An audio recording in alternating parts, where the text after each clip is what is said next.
Alors donc on va commencer par rappeler un petit peu de quoi traite votre livre. Donc votre livre est Les Confessions du monstre, sorti en 2013 chez Flammarion. C'est un récit fictif autobiographique d'une métamorphose d'un personnage en tueur en série. Il est organisé à travers des cahiers.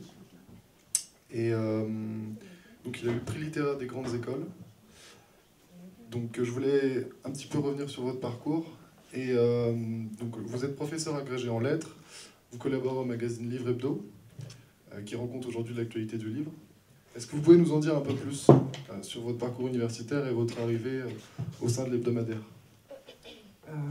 J'ai fait une fac de lettres en fait à Marseille, donc voilà, jusqu'à la maîtrise. Après j'ai passé le concours pour devenir prof, donc je suis prof à mi-temps en lycée et je pige aussi pour ce magazine. En fait j'avais fait un stage au départ d'un mois chez eux et puis après ça s'est transformé en une collaboration un peu épisodique comme ça, plus ou moins régulière selon les moments.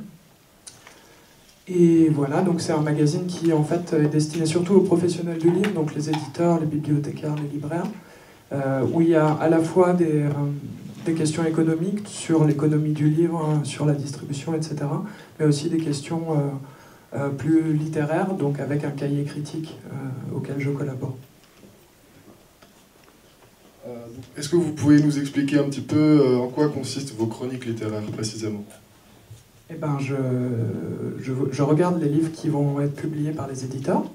Ensuite, je appelle les éditeurs, je leur demande de m'envoyer les livres et je propose à ma rédactrice en chef des comptes rendus de ces livres.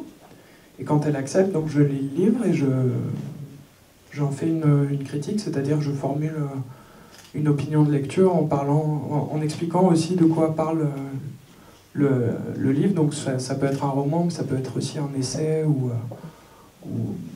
éventuellement de la poésie, mais c'est beaucoup plus rare parce que c'est moins édité. Alors, pour remettre un petit peu tout le monde dans le contexte du livre, parce que je suppose que tout le monde n'a pas forcément lu le livre jusqu'au bout pour l'instant. Non, ça marche là. Ça ne marche pas très bien. Super. Donc, c'est sûr que c'est mieux. En fait, le livre commence par une injonction liminaire. Alors déjà, bon, le mot d'injonction liminaire nous a un petit peu touché parce que on ne sait pas trop en fait ce que ça veut dire, mais en gros, il nous explique que si on n'apprécie pas forcément les mots à leur juste valeur ou qu'on ne maîtrise pas forcément un vocabulaire soutenu, ça ne sert à rien en fait de lire ce livre, ou en tout cas plutôt ses cahiers en l'occurrence. Et voilà, donc en fait à travers ce livre, en fait, ce sont des cahiers tu t'as expliqué un peu le résumé du livre ou pas?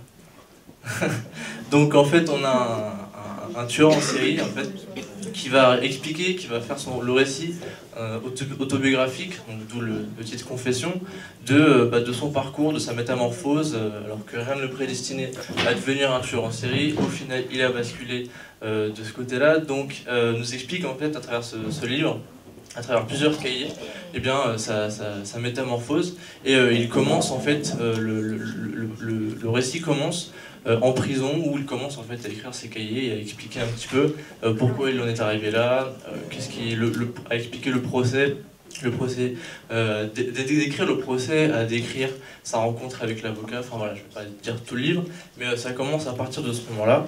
Alors comme vous voyez, on a ramené pas mal d'étudiants qui sont très curieux d'en connaître un petit peu plus sur votre livre, et ils ont beaucoup de questions à poser, donc on va essayer de faire le plus vite possible pour que tout le monde puisse poser ces questions. Et en fait ils ont des questions à vous poser, par exemple concernant ce personnage principal, ce narrateur dont on ne connaît pas le nom d'ailleurs, voilà, concernant ce personnage principal, concernant le style soutenu que vous entretenez tout au long du livre, ou alors concernant ces références littéraires que vous glissez, qui se glissent à travers vos lignes, et parfois à votre insu, comme vous l'avez, même vous-même à la fin de votre roman. Alors je vais laisser le micro à Sandy. Ouais, bon, on n'a pas fini de préparer toute la table, donc on va continuer à meubler en attendant. Donc on a des étudiants, comme disait Madame Meyer, de notre parcours édition et culture, et de notre UEP prescription et transcription des biens culturels. qui vont poser pas mal de questions hein, sur plusieurs thèmes du livre, sur plusieurs thèmes qui les concernent. Et je vais laisser la parole à Sandy qui voulait poser une première question. Ah pardon, excuse-moi. Sarah qui voulait... Mais alors, il y a 15 étudiants, donc il faut que je le mémorise. À Sarah qui va poser une question donc, sur votre titre, ces confessions. Allez vous asseoir. Ce serait plus facile si tout le monde se mettait autour de la table.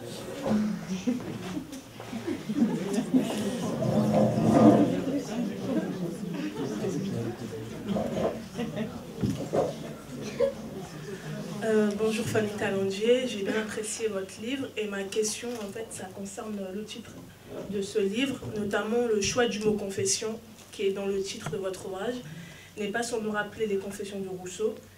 Pourquoi avoir choisi un titre aussi fort? Et d'une façon plus générale, le titre que vous avez choisi ne crée-t-il pas un fort horizon d'attente pour le lecteur? Enfin, chez le lecteur, excusez-moi. Bon, la question est... oui, en fait, c'est une question multiple, en fait. Donc, C'est une question à double réponse. Voilà, donc je vais prendre par étapes. Alors, pourquoi ça s'appelle Les Confessions du monstre? Parce que, en fait, au début du roman, donc, le narrateur, c'est le tueur. Donc, il est en prison. Il a été convaincu d'avoir tué de nombreux inconnus, plus toute sa famille. Et en fait, lui, il en tire beaucoup de fierté. Il est assez content parce qu'il a l'impression que ça lui donne une espèce de posture de star parce que son procès a été très médiatisé, etc. Et donc, en fait, il se dit, je vais écrire l'histoire de ma vie. Comme ça, je vais vendre plein de livres avec ça, puisque tout le monde voudra savoir ma version des faits. Et donc, quand je sortirai de prison, je serai riche. Et c'est lui qui dit, je vais choisir ce titre, Les Confessions du monstre, pour que ça soit vendeur, en fait. Donc il est vraiment dans une espèce de démarche de starification en fait et de commerce de son crime, et c'est pour ça qu'il choisit ce titre. Après évidemment c'est moi qui l'ai choisi derrière lui, donc moi ce qui m'intéressait c'est dans l'idée de confession, c'est que c'est à la fois quelque chose qui effectivement renvoie à Rousseau et puis à toute une tradition littéraire qui remonte assez loin de l'expression de soi par rapport à un jugement, en fait, qui peut être un jugement des hommes ou un jugement de Dieu. Et lui, en fait, il ne croit pas à la justice des hommes, et il dit qu'il n'a jamais appris à croire en Dieu. Et ce qui m'intéressait, c'était de voir aussi dans quelle mesure on pouvait faire un personnage qui était un personnage mauvais, puisqu'il tue, et qu'il n'a aucun remords par rapport à ça. Voir si ce personnage-là pouvait se confronter si facilement que ça à l'idée qu'il y avait peut-être un Dieu qu'il jugeait et que peut-être il y aurait un jugement au-delà du jugement humain. Donc ça c'est pour les confessions. Et puis le monstre, étymologiquement ça veut dire celui qui se montre. Et donc du coup ça m'intéressait parce que je crois qu'on vit dans une société où les tueurs sont souvent en fait traités comme des stars, notamment par la télévision. Et on en a des exemples malheureusement trop fréquents, mais du coup, moi ça m'intéressait aussi de voir que celui qu'on désigne comme celui étant le plus mauvais de notre société, en fait, on en fait une star. Et du coup, ça, voilà. Merci beaucoup. Moi aussi, vous avez largement répondu à ma question. Merci. Alors, on va passer la parole à Émilie, maintenant.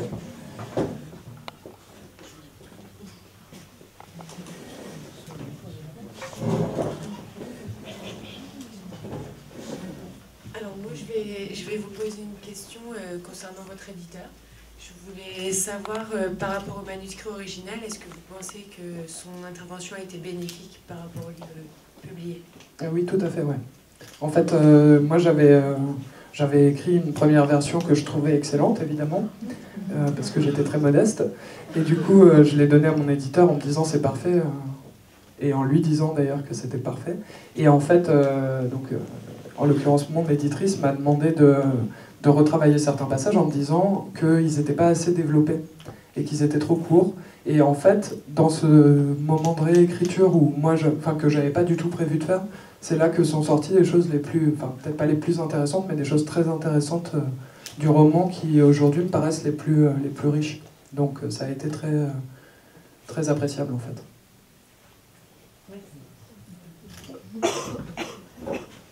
Alors, maintenant, on va laisser la place à Susanna qui va poser quelques questions par rapport au personnage principal, comme je disais. Bonjour. Donc, pour votre premier roman, pourquoi avoir choisi comme personnage principal un tueur en série, ainsi que son positionnement en tant que narrateur du livre? Et aussi, est-ce que vous vous êtes inspiré de l'archétype du tueur en série qui revient très souvent en littérature ou au cinéma, ou est-ce que c'est un choix personnel? Alors pourquoi je l'ai choisi? Parce qu'il me semblait que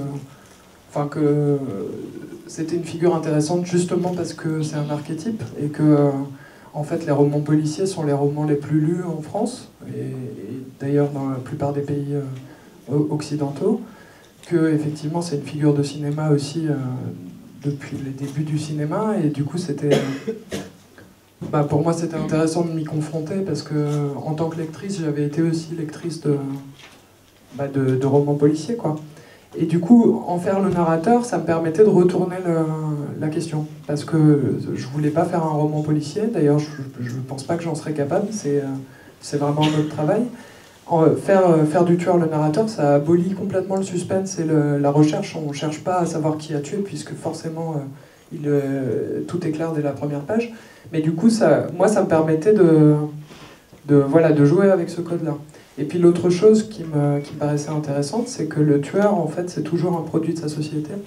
Et que prendre un tueur en série et le faire parler, ça pouvait permettre de parler de la société dans laquelle il avait grandi et qu'il avait fréquenté jusqu'au moment où il arrivait en prison, d'une façon plus détournée. Et moi, ça me permettait de faire passer une vision assez critique de beaucoup de choses, en n'ayant pas besoin je sais pas comment dire, mais en la justifiant en fait de fait, puisque c'était un tueur et que j'avais bien le droit de dire qu'il venait d'une société négative puisqu'il était devenu tueur. Donc c'était aussi pratique après pour moi pour râler en fait. Alors on va désormais laisser la parole à Mariam qui va nous parler un petit peu toujours du personnage et de son élaboration. Bonjour, en fait, je voulais vous poser la question, est-ce que vous avez besoin de vous mettre dans la peau de votre personnage pour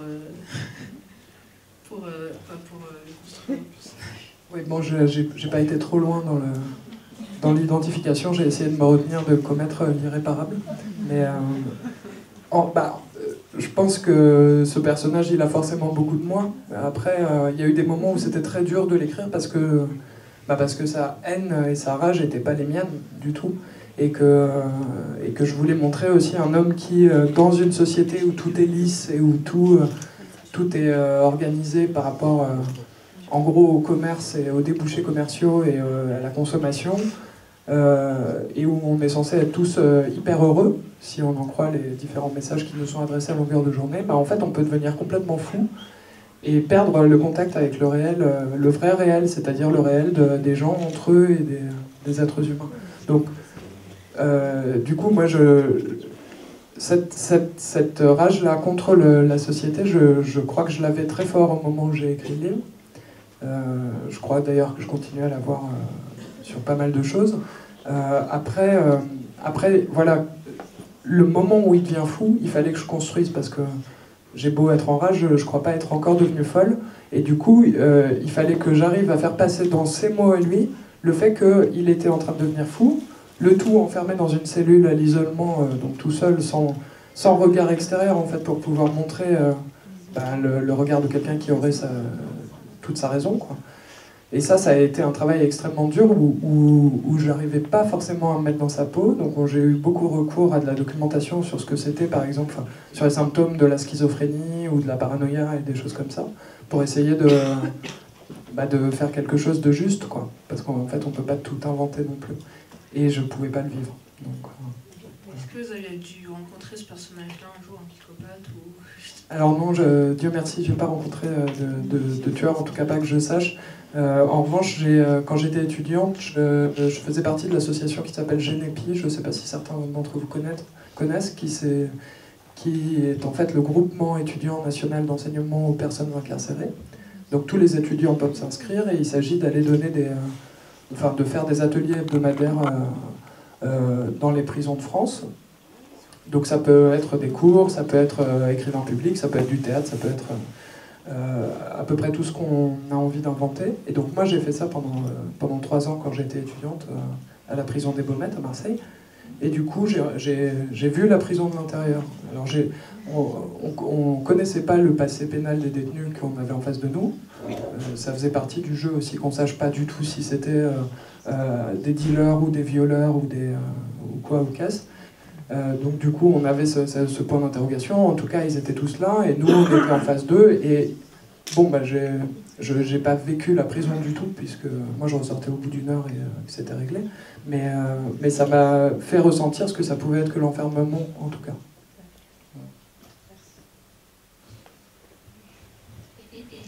Je vais passer la parole à Elvira.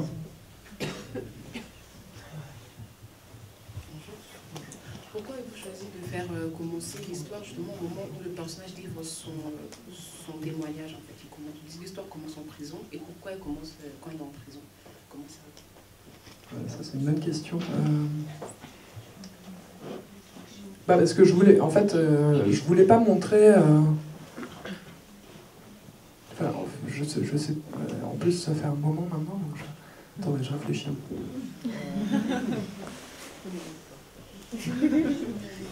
Non, mais je crois que je voulais montrer le bout de la chaîne. En fait, je voulais qu'au début du livre, on ait ce personnage qui est franchement, je crois, assez odieux. Enfin bon, vous l'avez lu récemment, donc vous me direz, mais il me semble que le début du livre, il est limite insupportable, tellement il est content de lui, rageux, haineux, en plus hyper hautain et méprisant.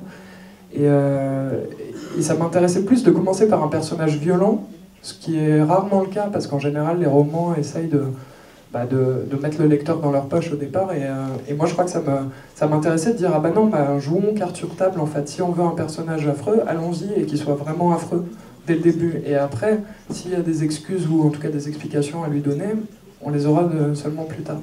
Après, je sais pas si c'est une bonne stratégie. Hein. Je sais pas si j'ai pas perdu des lecteurs à cause de ça. Alors oui, vous avez failli perdre quelques lecteurs. En tout cas, moi je sais que personnellement, les dizaines de pages au début, c'est vrai que c'est un peu dur, il faut s'accrocher. Mais au final, ça en vaut la chandelle.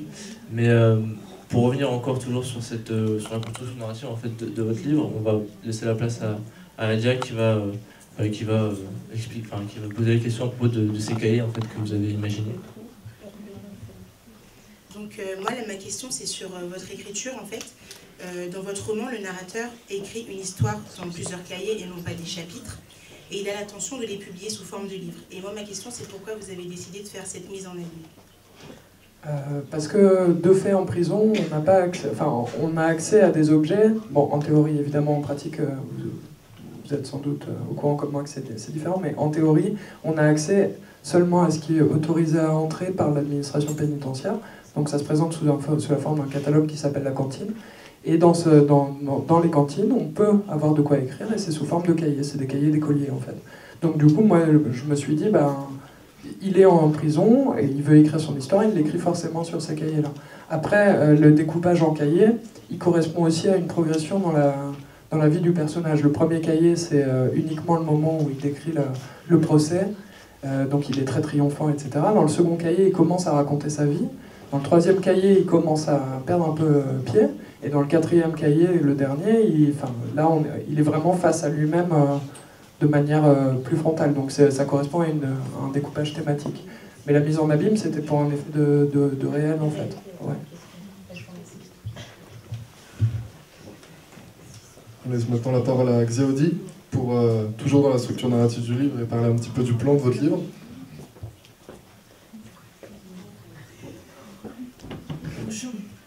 Aviez-vous un plan détaillé avant de commencer à écrire? C'est mon question. J'avais pas tout détaillé. Je savais de quoi je voulais parler. Donc j'avais un peu des idées. Je me disais, bon là, il faut qu'il parle de sa famille, là, il faut qu'il parle de sa femme, là, il faut que la folie arrive à ce moment-là. Mais après, en fait, au départ, j'avais des petits bouts de texte qui se sont avérés être le début, la fin, assez vite, et un morceau du milieu que j'ai lu tout à l'heure, ce moment où il casse son miroir à coups de poing, et où donc il est face à ça complètement démoli. Donc j'avais ces trois épisodes-là, et puis après, il a fallu que j'invente le reste de l'histoire. Donc, qu'est-ce qu'il raconte maintenant qu'il a dit qu'il voulait parler? Qu'est-ce qu'il va raconter? Une fois qu'il a fini de parler de son procès, il va raconter sa vie, et là, après coup, je me suis dit, bah ouais, alors moi je veux en faire un personnage qui soit pas... on dit toujours que la délinquance s'explique par l'origine sociale. Bah là, justement, non. Lui, il a vécu dans un milieu, tout ce qu'il y a de plus lisse. Ses parents avaient de l'argent de manière suffisante. Il a été à l'école, il avait des bonnes notes, il avait un bon métier, il a eu un bon travail, il a eu de l'argent, il avait une belle copine. Et pourtant, malgré ça, bah, il est devenu un tueur. Et c'était ça qui m'intéressait. Donc tout ça, je l'ai inventé en cours de route, mais j'ai pas eu de plan précis. Merci. Alors pour passer un peu sur le style du livre, il y a une attaque qui avait une petite question à vous poser. Alors, bien que ce roman prenne la forme d'une sorte de genre narrative, comme le suggère le titre Confession, par quel procédé essayez-vous d'impliquer les lecteurs dans cette histoire?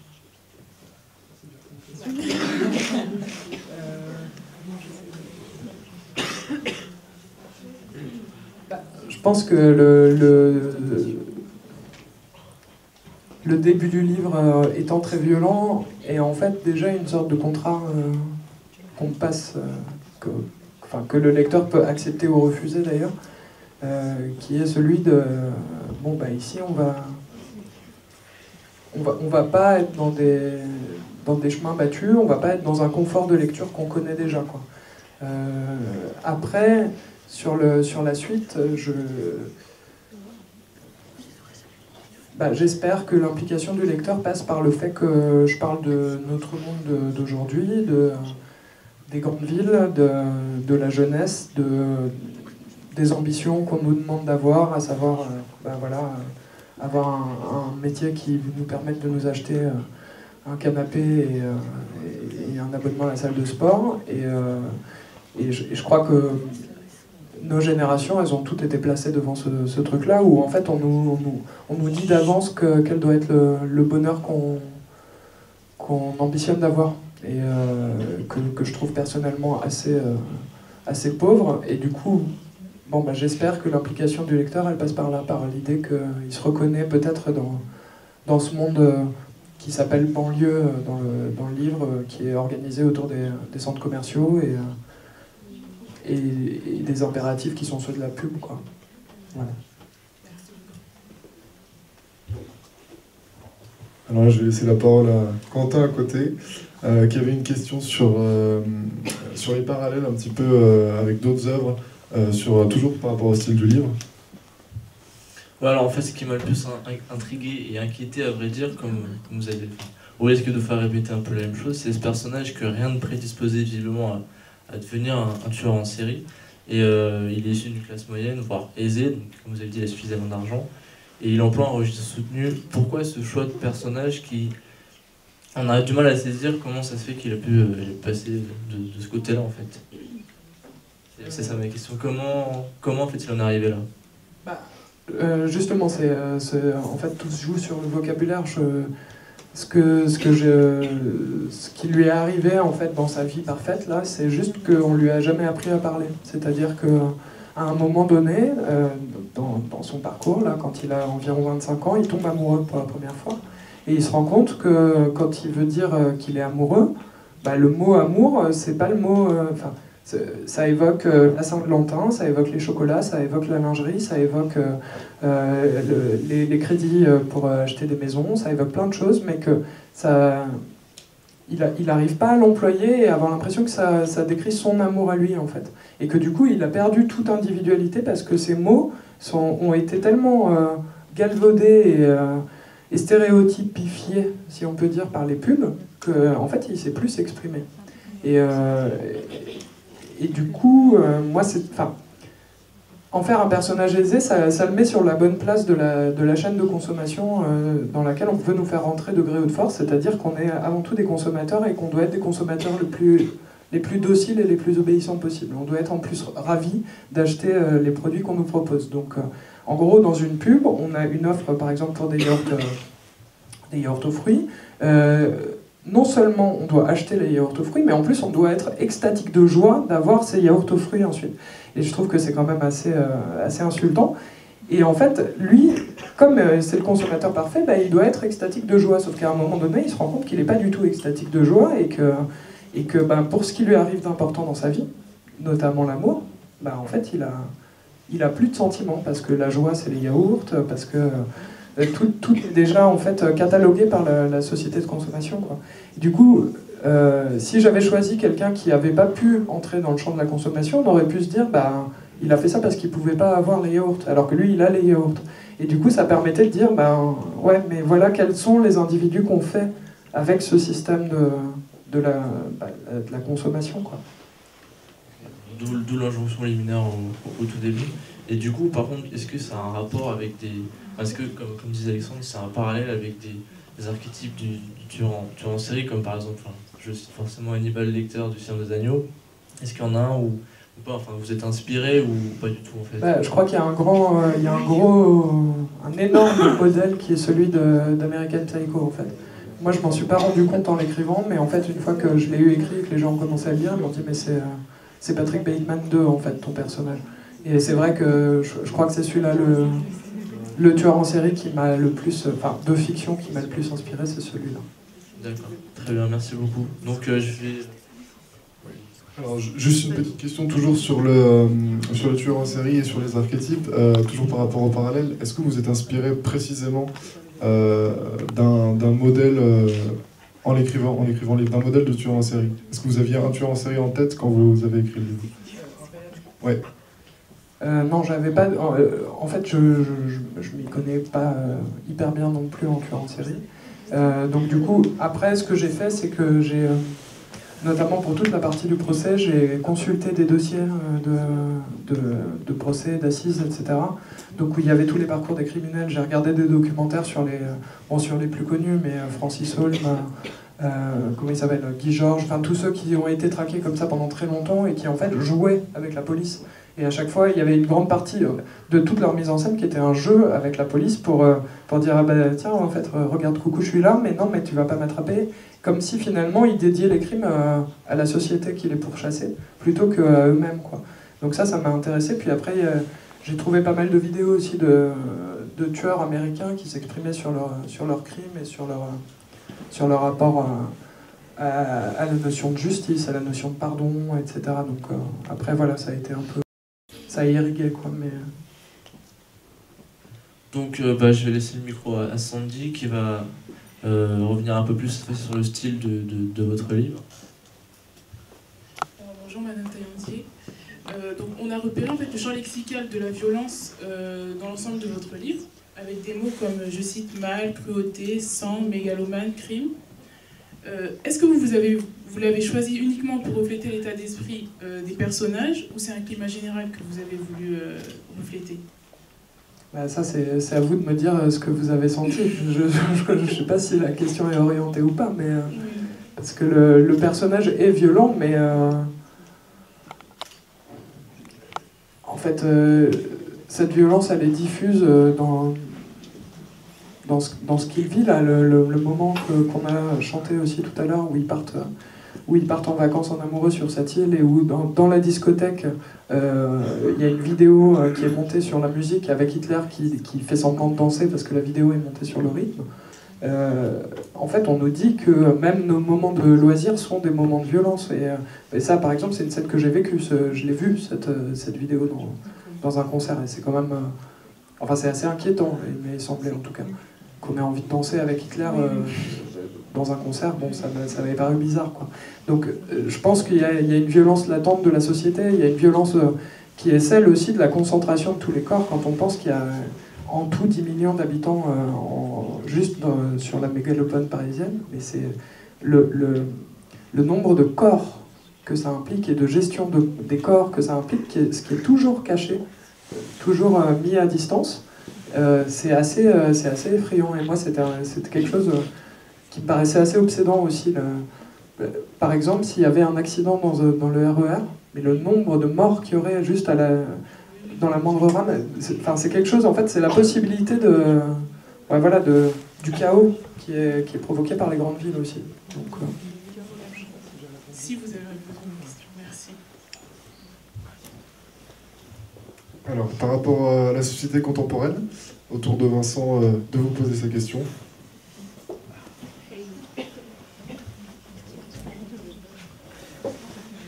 Votre roman peut-il se lire comme une critique de la société contemporaine et des mégalopoles? J'espère que c'est une critique de la société contemporaine. Après, une critique de la mégalopole, ça paraît très difficile à faire, puisque bon, moi je ne souhaite pas personnellement qu'on rase toutes les villes, mais en revanche, oui, je trouve qu'on vit dans une société qui n'a pas très envie de réfléchir sur ses valeurs, en fait, et qui en fait a globalement pas très envie de réfléchir, et qui se contente très bien de faire semblant de réfléchir, notamment au niveau politique, et c'est quelque chose qui m'énerve beaucoup.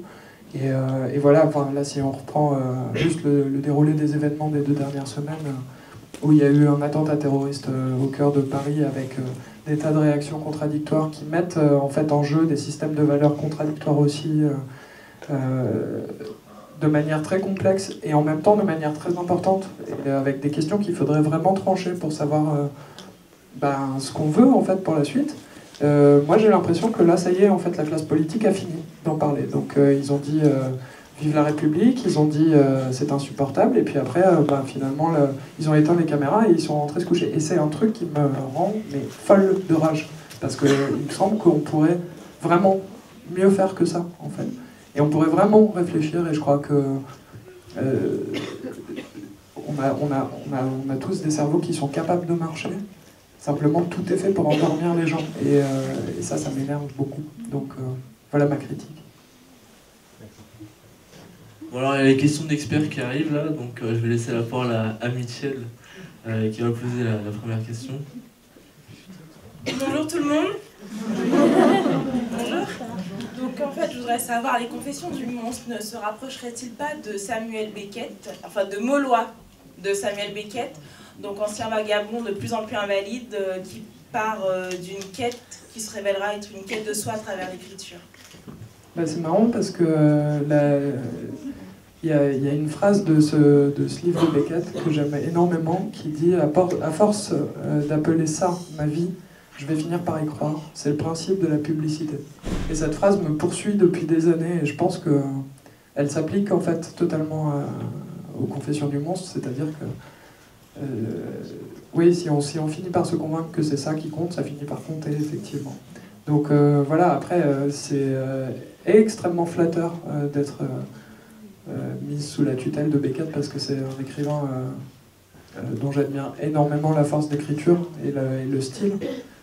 Donc j'espère qu'il y a une parenté, en fait, vraiment, quoi.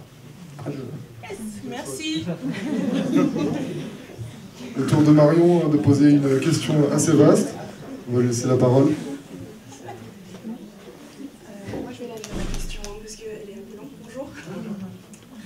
Oui, donc on constate de nombreuses références littéraires que vous citez donc en fin de roman. Mais ne pensez-vous pas qu'elles sont trop nombreuses en fait et précises? Après tout, le personnage principal manie les chiffres et non les mots. Il avoue même n'avoir jamais ouvert aucun livre, quasiment aucun. Ne vous êtes-vous pas non pas un peu trop projeté dans l'écriture, minimisant, voire ignorant le style qui aurait dû être celui du tueur, étant donné la vie que vous lui avez donnée? Donc le champ lexical et le ton donné au roman en fait sont très soutenus par moment. Donc moi personnellement, dès le premier mot, effectivement, vous m'avez perdu. Mais n'est-ce pas une vision plus de professeur de lettres, du mépris et d'une attitude hautaine, plus que la vision d'un trader devenu meurtrier? Donc après tout, au tribunal, dans sa folie, et à qui veut l'entendre, il répète sans cesse et dans un esprit théâtral, vous ne savez pas tout. Donc ce côté grandiose et narcissique transparaît bien dans le déroulement des cahiers et dans l'histoire elle-même, mais assez peu dans le choix des mots qui dénote selon moi avec le vécu du personnage, qui je le rappelle est censé être celui qui écrit.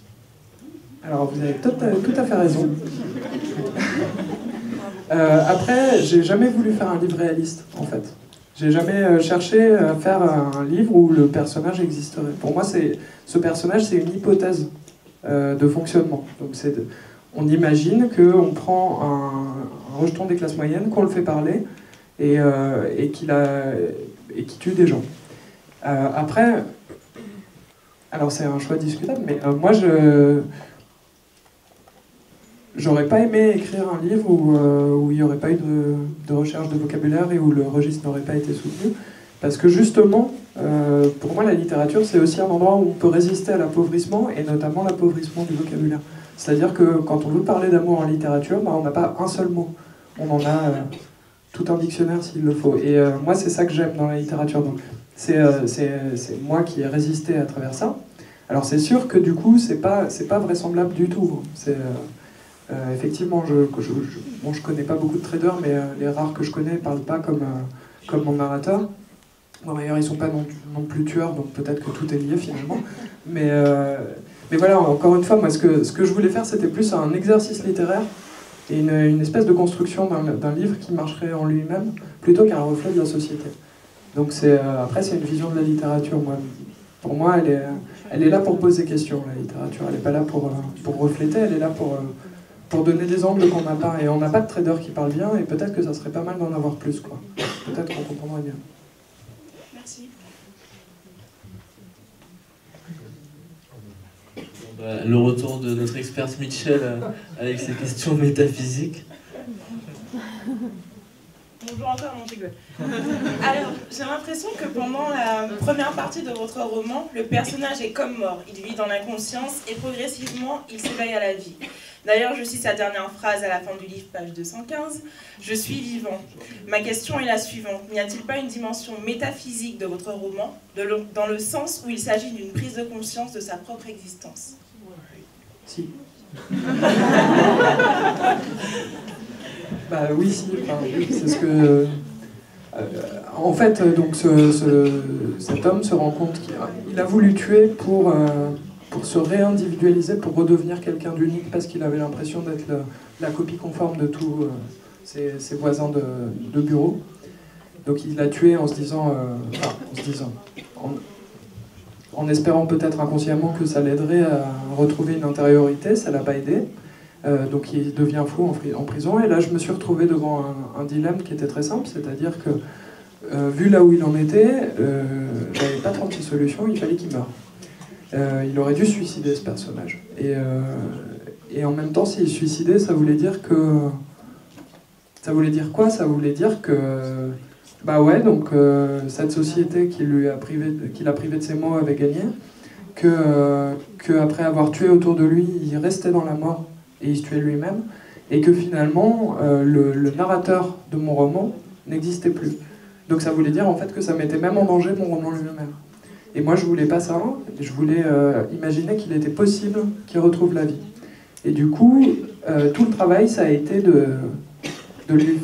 Une fois qu'il s'était dépouillé de tout et s'était rendu compte qu'il n'était rien du tout qu'une pauvre loque dans une cellule avec des meurtres sur la conscience, qui avait en plus tué les gens qui comptaient pour lui, et ben il fallait qu'il puisse redémarrer. Et du coup effectivement, ouais. À la fin, il reste que le fait qu'il est vivant. Donc il peut repartir. Merci beaucoup. On va terminer avec la dernière question de Fanta par rapport à l'actualité.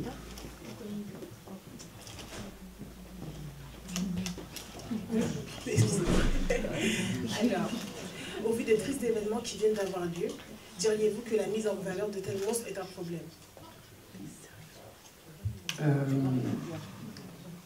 Oui, j'avais compris. Je sais pas, moi ce que je sais, c'est que il me semble que les 3 tueurs qui ont commis les attentats là, il y a une semaine, ils avaient très envie de mourir. C'était un peu comme dans la chanson de Dalida, et que c'était un peu « je veux mourir sur scène », et qu'ils ont tout à fait réussi leur coup, et que maintenant, d'une part, on peut plus savoir ce qu'ils avaient en tête, et d'autre part, surtout, on peut plus leur dire qu'ils ont tort, quoi. Et ça, moi, ça me paraît un problème. C'est pour ça qu'encore une fois, je pense qu'il vaut mieux pas que les tueurs meurent, en fait. Et qu'il vaut mieux les faire parler et les garder vivants pour que peut-être ils aient une chance de changer d'approche. Après, est-ce que c'est un problème que les tueurs soient médiatisés? Il me semble plus que ça correspond à un besoin, et que c'est ce besoin qu'il faut interroger. C'est-à-dire qu'on est tous les mêmes. Si on voit les pompiers sur l'autoroute, on a envie de ralentir. Si on voit un fait divers sordide, on a envie de rester sur la même chaîne. On a tous cette fascination. Donc, je ne sais pas si c'est un problème, j'ai l'impression que c'est juste le cas. Et si c'est le cas, c'est peut-être aussi parce qu'on ne peut pas...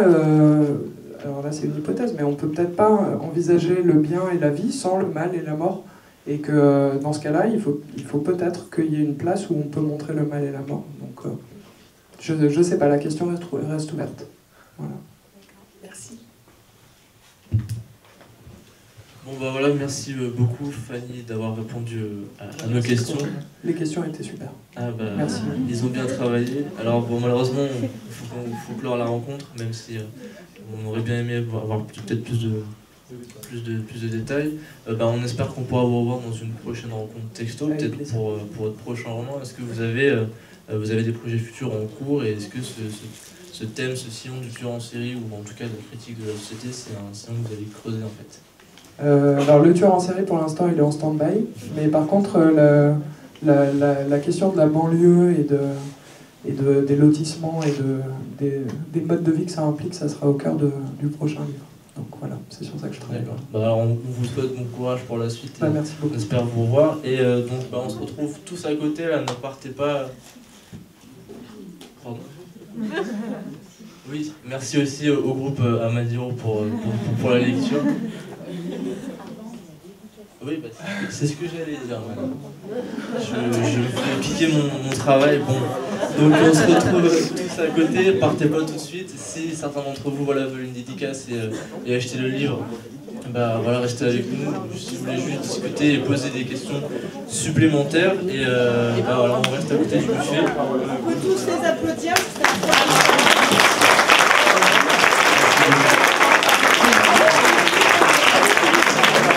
On vous donne rendez-vous également au prochain texto le 10 février avec Nancy Ostom qui nous présentera son prochain roman Ligne de faille adapté au théâtre du Rond-Point courant mars. Merci.